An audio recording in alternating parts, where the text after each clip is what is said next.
A baby crying feels normal to us today. It wakes up in the middle of the night, cries, someone goes to it, picks it up, and tries to calm it down. The light in the room turns on. Maybe the camera in the room is checked. But now let's go back to ancient times. There is no electricity. There is no door. There is no room.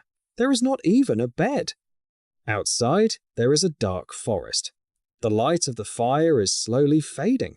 Animal sounds are coming from inside the forest, and the baby, trying to sleep, starts crying. At that moment, this is not just a cry. This is like an alarm sent into the night, because for hundreds of thousands of years, a baby's voice was not only heard by its mother, hungry animals heard that sound too. The cold heard it, danger heard it. Today, we say raising a baby is hard. And yes, it really is hard. But for ancient humans, raising a baby was not just tiring, it was a fight for survival. Because a human baby is one of the most defenseless creatures in the world. A baby horse can stand up shortly after it is born. A baby chimpanzee can hold on to its mother's fur as soon as it is born. Many animal babies can at least hide, walk, or follow their mother. But a human baby? It cannot even hold its head up. It cannot walk. It cannot eat on its own. It cannot understand anything. And worst of all, when danger gets close and it needs to stay quiet, it makes even more noise and cries. So, human babies do not come into the world ready. It is as if birth is not the end of the process, but the beginning. The reason for this is our brain. The human brain is very large. If the baby developed more inside the womb, the birth would be much harder. So, evolution made a trade. It gave us a very powerful brain. But in return, we came into the world as helpless babies. When a human baby is born, most of its brain is still continuing to develop. In other words, after the child comes into the world, it keeps trying to complete itself for a long time. But here is the problem. Just when it is at its most incomplete, it faces the most dangerous version of the world. The cold can harm it. Hunger can harm it. Even a simple illness can cause it very serious damage. A snake, a hyena, a leopard, or anything approaching in the darkness of the night means great danger for it. That is why, for ancient humans, a baby was not just a cute family member. A baby was a small and defenseless life that had to be protected constantly. So how did they manage to do this? The answer is very simple, but it is something most people have forgotten today.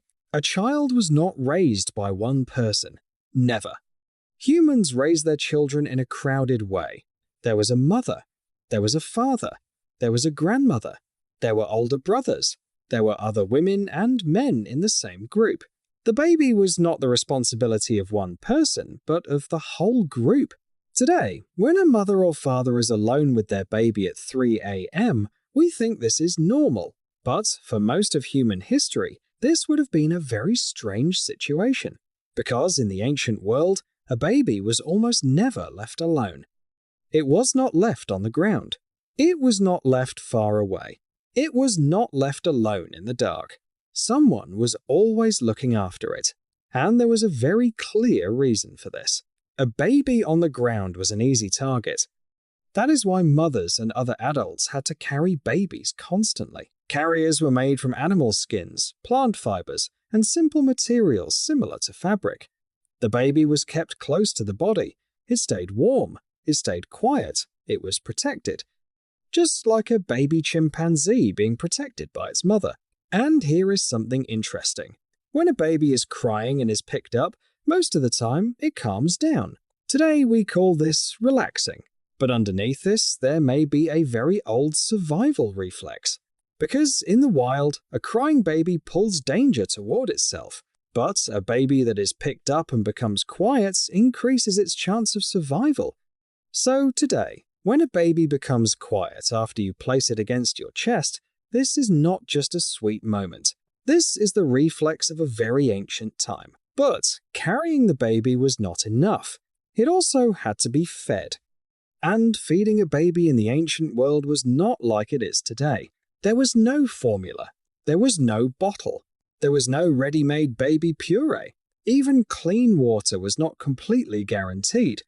Breast milk was the safest food a baby could receive. It was both nutritious and helped protect against diseases. That is why babies were breastfed for a long time, sometimes for 2 years, sometimes for 3 years, sometimes for even longer years. This was not just about love. This was about survival.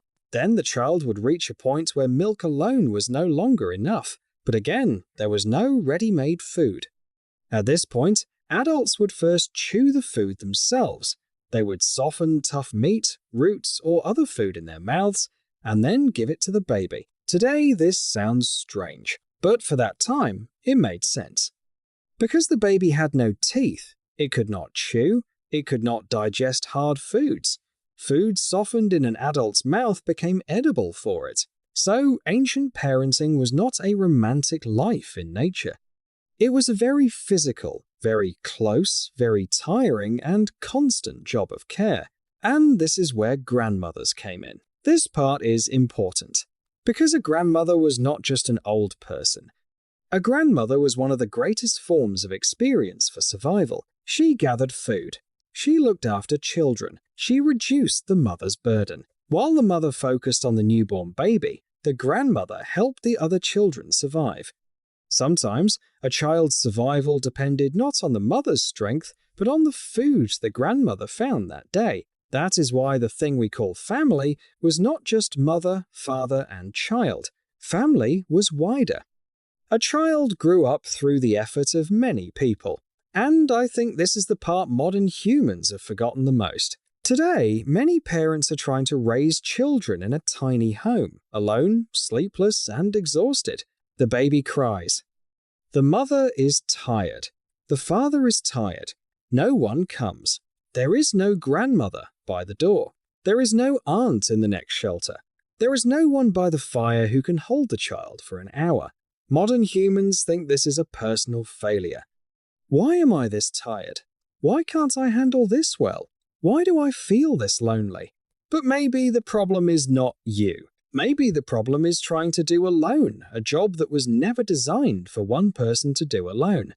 Because throughout human history, the answer to raising a child was never one person is enough. The answer was always this: are there enough people to keep this child alive?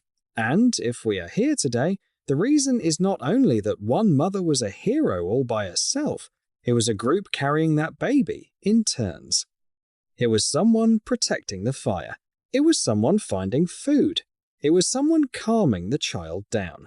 It was a grandmother gaining great experience. It was a father staying nearby. It was a neighbor picking up the baby. So, ancient humans did not keep their children alive through a miracle. They kept them alive by coming together. And maybe this is the biggest truth we have forgotten about parenting today. Raising a child was never something to be done alone. Because a human baby may seem like it is born alone, but in reality, it is born into a group in order to survive. That is all for today. If you enjoyed this video, do not forget to subscribe to the Then Why channel. In the next video, we will look at another strange side of being human.